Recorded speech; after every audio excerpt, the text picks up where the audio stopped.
హరే కృష్ణ. అందరికీ నమస్కారం. Welcome to my channel my divine space.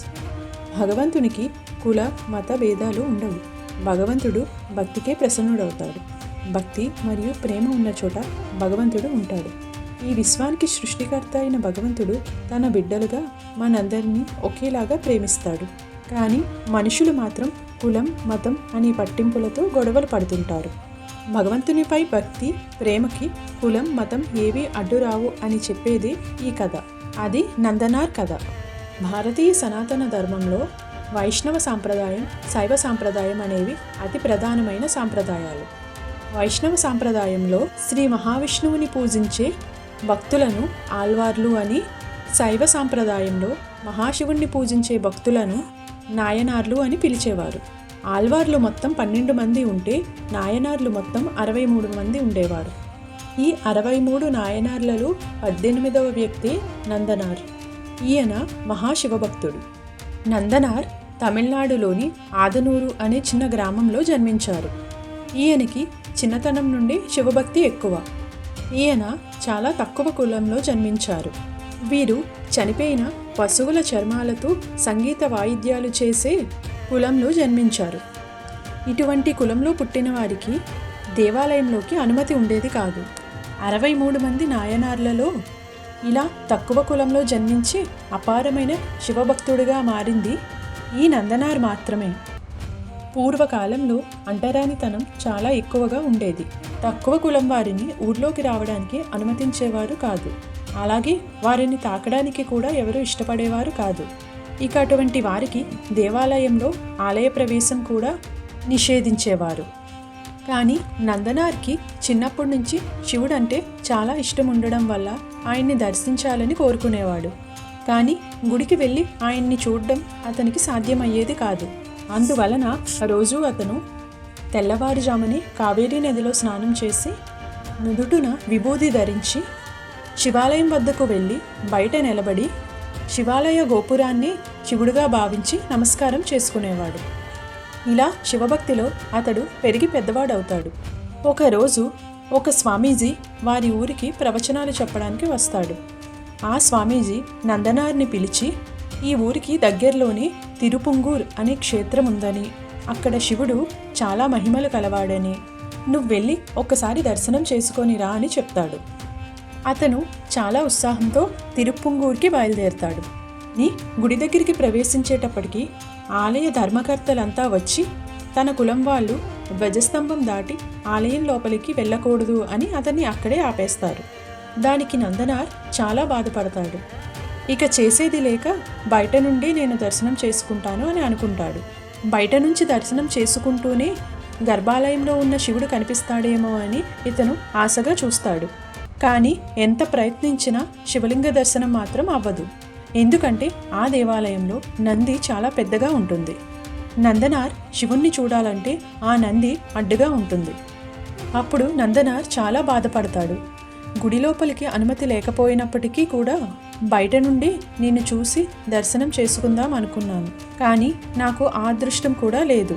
నిన్ను చూద్దామంటే నంది అడ్డు వస్తుంది అని గుడి బయటే కూర్చొని ఏడుస్తాడు. ఈ మాటలన్నీ విన్న శివుడు అతని బాధను చూడలేక నందితో, నా భక్తుడు నన్ను చూడాలనుకుంటే నువ్వు అడ్డుగా ఉన్నావు, నువ్వు కొంచెం పక్కకి తప్పుకో అంటాడు. వెంటనే ఆ నంది కొంచెం పక్కకి తప్పుకుంటుంది. నందనార్ ఇది చూసి ఆశ్చర్యపోతాడు. ఆనందంతో శివదర్శనం చేసుకుంటాడు. ఇప్పటికీ కూడా ఆ నంది ఆ క్షేత్రంలో అలాగే పక్కకు జరిగి ఉంటుంది. అది మనం ఇప్పటికీ కూడా చూడవచ్చు.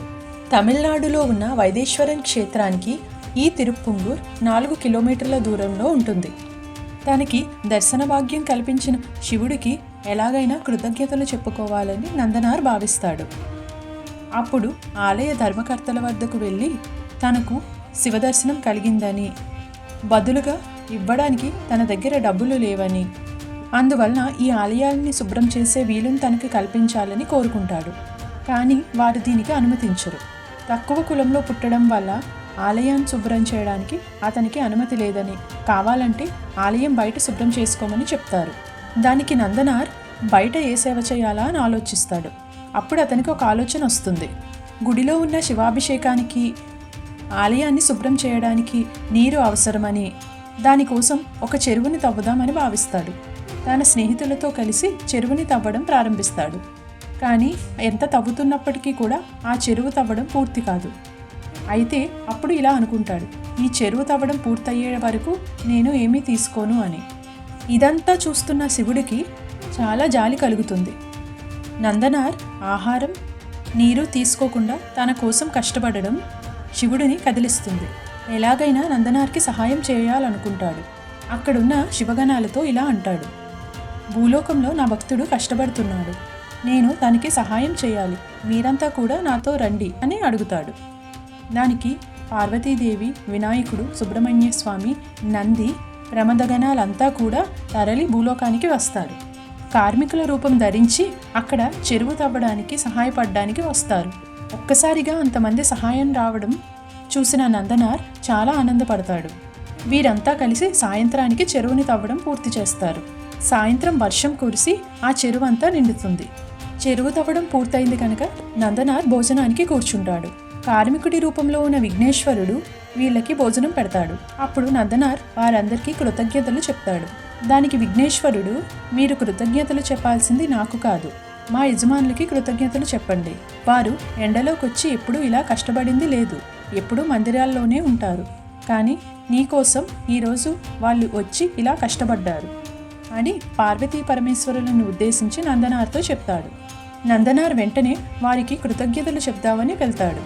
చూస్తుండగానే వారిద్దరూ అంతర్ధానం అయిపోతారు. అప్పుడు తన కోసం వచ్చింది స్వయంగా పార్వతీ పరమేశ్వరులే అని నందనార్ తెలుసుకుంటాడు. ఇప్పటికీ కూడా ఆ చెరువు తిరుపుంగూర్ క్షేత్రంలో ఉంటుంది.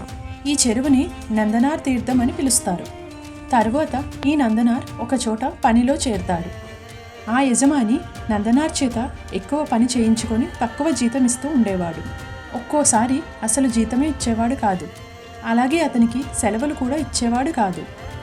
నందనార్ ఇప్పుడు శివభక్తిలో ఉండడం వల్ల ఎవరిని ఏమీ అనేవాడు కాదు. అలాగే ఆ యజమానిని కూడా ఎప్పుడూ ఏం అనేవాడు కాదు. ఆ యజమాని ఇదే అదునుగా తీసుకొని నందనార్ చేత చాకరీ చేయించుకునేవాడు. ఇదిలా ఉండగా ఒకరోజు ఒక సాధువు ఆ ఊరికి వస్తాడు. ఆ సాధువు తన ప్రవచనంలో చిదంబరం అనే క్షేత్ర మహిమ గురించి తెలియజేస్తాడు. వెంటనే నందనార్కి ఎలాగైనా చిదంబరాన్ని దర్శించాలని ఉంటుంది. కానీ తన యజమాని దానికి అనుమతి ఇవ్వడు. ఆ యజమానిని రోజూ అడిగేవాడు, కానీ యజమాని ఎప్పుడూ ఒప్పుకోలేదు. ఇక రోజూ విసిగించడంతో ఆ యజమాని సరే రేపు వెళ్దువు గాని అని అంటూ ఉండేవాడు. అలా నందనార్ రోజూ యజమాని చిదంబరం వెళ్తాను అని అడిగేవాడు. దానికి ఆ యజమాని సరే రేపు వెళ్దువు అంటూ ఉండేవాడు. సరే రేపు వెళ్తాను కదా అని నందనార్ తిరిగి తన పనిలోకి వెళ్ళిపోయేవాడు. వెళ్ళి అక్కడ అందరికీ రేపు నేను చిదంబరం వెళ్తాను అని చెప్పేవాడు. కొంతకాలం తర్వాత అందరూ అతన్ని ఏడిపించడం ప్రారంభించారు. రోజు కూడా రేపు వెళ్తాను అంటాడు, కానీ ఎప్పుడూ వెళ్ళడు అని. వారంతా కలిసి అతనికి ఒక పేరును పెడతారు. తమిళంలో అది తిరునాళ్ళై పోవార్ అనే పేరును పెడతారు. అంటే రేపు నేను వెళ్తాను అని అర్థం. ఇక ఇదే అతడి పేరు అయిపోతుంది. నందనార్ కాస్త తిరునాళ్ళై పోవార్ అవుతాడు. ఇదిలా ఉండగా చిదంబరంలో ఉత్సవాలు జరుగుతున్నాయి అని తెలుసుకుంటాడు. ఎలాగైనా ఇక ఉత్సవాలకి వెళ్ళాలి అని భావిస్తాడు. యజమాని దగ్గరికి వెళ్ళి రోజు తనను పంపిస్తానని అంటున్నారని, కానీ పంపించడం లేదని, ఈసారి ఎలాగైనా చిదంబరంలో ఉన్న ఉత్సవాలకి తను వెళ్ళాలి అని అడుగుతాడు. దానికి యజమాని, సరే నేను చెప్పిన పనంతా నువ్వు చేస్తే నేను నిన్ను చిదంబరం పంపిస్తానని అంటాడు. దానికి ఏ పని చెప్తున్నారు అని అడుగుతాడు. దానికి ఆ యజమాని, మనం పొలంలో విత్తనాలు వేద్దాం అనుకున్నాం కదా, ఆ విత్తనాలు వేసి వాటికి నీరు పెట్టి మొలకలు వచ్చాక అవి పెద్దవయ్యాక వాటిని బస్తాల్లోకి ఎత్తి అప్పుడు వెళ్ళమంటాడు. ఈ పనంతా జరగడానికి ఎన్నో నెలలు పడుతుంది. కానీ నందనార్కి అవేమీ గుర్తురావు. రేపు చిదంబరం వెళ్ళమన్నారనేది మాత్రమే గుర్తొస్తుంది. వెంటనే వెళ్ళి పని ప్రారంభిస్తాడు. ఉదయం నుండి సాయంత్రం వరకు నిర్విరామంగా పనిచేసిన అతడు స్పృహ కోల్పోయి పడిపోతాడు. ఇదంతా చూసిన శివుడు మళ్ళీ భూలోకానికి వస్తాడు.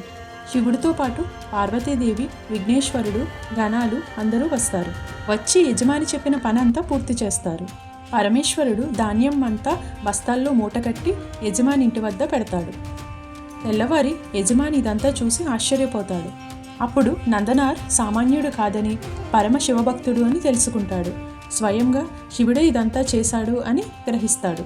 వెంటనే నందనార్ ఎక్కడున్నాడో వెతుక్కుంటూ వెళ్తాడు. అతడు పొలంలో స్పృహ తప్పి పడిపోయి ఉంటాడు. అప్పుడు నందనార్ని లేపి అతని పాదాలపై పడి క్షమాపణ వేడుకుంటాడు. అప్పుడు నందనార్, ఈరోజు నేను చిదంబరం వెళ్ళొచ్చా అని అడుగుతాడు. దానికి తన యజమాని వెళ్ళమని చెప్తాడు. అప్పుడు నందనార్ ఎంతో ఉత్సాహంతో చిదంబరానికి బయలుదేరుతాడు. చిదంబరం దగ్గరికి ప్రవేశించేటప్పటికి మళ్ళీ ఆలయ ధర్మకర్తలంతా వచ్చి అతన్ని గుడి లోపలికి వెళ్ళడానికి అనుమతించరు. అంటరాని వారికి గుడి లోపలికి అనుమతి లేదని అక్కడి నుంచి వెళ్ళిపోమంటారు. దానికి నందనార్ పరమేశ్వరుడే తనని అక్కడికి రమ్మన్నాడని చెప్తాడు. అప్పుడు ఆలయ ధర్మకర్తలు పరమేశ్వరుడు వారితో కూడా చెప్తే అప్పుడు నిన్ను లోపలికి అనుమతిస్తామని చెప్తారు. దానికి నందనార్కి ఏం చేయాలో తెలియక బాధపడుతూ గుడి బయటనే 12 రోజులు తిండి నీరు లేకుండా కూర్చుంటాడు. ఇలా 12 రోజులు గడిచిన తర్వాత ఆలయ ధర్మకర్తల్లో ఒకరు వచ్చి తనకు పరమేశ్వరుడు కలలో కనిపించాడని, నందనార్ని గుడిలోకి అనుమతి ఇవ్వమని చెప్పాడని చెప్తాడు. దానికి నందనార్ ఎంతో సంతోషించి గుడి లోపలికి వెళ్దామనుకుంటాడు. కానీ ఆ ధర్మకర్త నువ్వు గుడి లోపలికి ఇలా రాకూడదని, మొత్తం శుద్ధి అయి రావాలని చెప్తారు. శుద్ధి అవడం అంటే అగ్నిలో స్నానం చేసి నువ్వు గుడిలోకి ప్రవేశించాలని, ఇదే తనకు పరమేశ్వరుడు కలలో కనిపించి చెప్పాడని చెప్తాడు. దానికి నందనార్ చాలా ఆనందపడి నన్ను శివుడు కరుణించాడని, ఎలాగైనా నేను అగ్ని స్నానం చేసి గుడిలోకి ప్రవేశిస్తానని అంటాడు. అప్పుడు ఆలయ ధర్మకర్తలంతా చిదంబరం ఆలయం దగ్గర చితిని పేరుస్తారు. అప్పుడు నందనార్ చెరువులో దిగి స్నానం చేసి విభూతి ధరించి మండుతున్న ఆ చితిలో ప్రవేశించడానికి వస్తాడు. పరమేశ్వరుని తలుచుకొని ఆ చితిలోకి వెళ్తాడు. వెళ్ళినవాడు వెళ్ళినట్టే ఆ చితిలోంచి బయటపడతాడు. అతనికి ఏ గాయము అవ్వలేదు. పైగా అతని వస్త్రాలంతా మారిపోయి అతడి ఒంటిపైన కాషాయ వస్త్రాలు వస్తాయి. అలాగే జంజం కూడా ఉంటుంది. నందనార్ చిదంబర ఆలయంలోకి ప్రవేశించి శివదర్శనం చేసుకుంటాడు. ఇన్నాళ్ల తర్వాత శివుడు తనకి దర్శనం కల్పించాడని ఎంతో భావోద్వేగానికి గురవుతాడు. అక్కడే ఏడుస్తూ కింద పడిపోతాడు. అప్పుడు అందరూ చూస్తుండగానే అక్కడ శివుడిలో ఐక్యం అయిపోతాడు. భగవంతుణ్ణి పూజించాలన్నా, ఆయన్ని సేవించాలన్నా, ఆయనలో ఐక్యమై మోక్షం పొందాలన్నా మనకి కులం, మతం, వర్ణాలు ఏవి అడ్డురావు అని తెలియజేసేది ఈ నందనార్ కథ. అలాగే మనం ఎక్కడ పుట్టినా, ఏం చేస్తున్నా, ఏ పరిస్థితులలో ఉన్నా కూడా నిష్కల్మషమైన మనస్సుతో ఎల్లప్పుడూ మనస్సులోని శివధ్యానం చేస్తూ ఆ శివుణ్ణి పూజించి సేవించుకొని ఆయనలో ఐక్యమై మోక్షాన్ని పొందవచ్చు. ఓం నమః శివాయ. ఈ వీడియో మీకు నచ్చినట్లయితే ఒక లైక్ చేయండి. అలాగే ఈ వీడియోని మీ ఫ్రెండ్స్ అండ్ ఫ్యామిలీకి షేర్ చేసి నా ఛానల్ని సబ్స్క్రైబ్ చేసుకోండి. Thank you for watching.